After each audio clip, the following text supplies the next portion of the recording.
facing death for truth, their unwavering faith spoke louder than any earthly gain.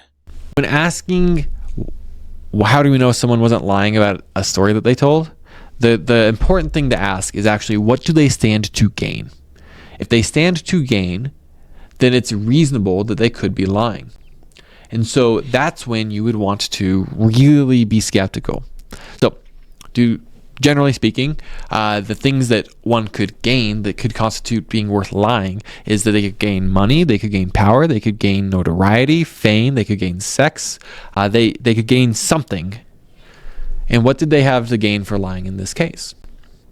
Well, James was beheaded in 44 AD.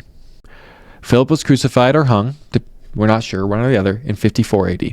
Andrew was crucified in 60 AD. Matthew was killed by a sword wound in 60 AD. James was thrown over 100 feet off the temple, then clubbed to death in 62 AD. Paul was beheaded in 64 AD. Peter was crucified in 68 AD. Mark was dragged by horses until dead in 68 AD. Bartholomew was flayed to death with a whip in 69 AD. Jude was killed with arrows in 72 AD. Thomas was stabbed with a spear in 72 AD. Simon was sawn in half in 74 AD. Matthias was stoned in 80 AD. Luke was hung in 84 AD. And John was boiled in oil, happened to live, and was sentenced to the prison island Patmos, where he died in 100 AD.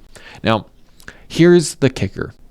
All of these men were killed for the claim that Jesus Christ rose from the dead. So what did they have to gain from lying? Guaranteed martyrdom. Guaranteed being tortured to death, being killed for their claims. And other than that, harsh persecutions from both the Jewish religious authorities and the Roman authorities, harsh persecution, and then death. So how do we know they weren't lying? Quite simply, because they had nothing to gain from it.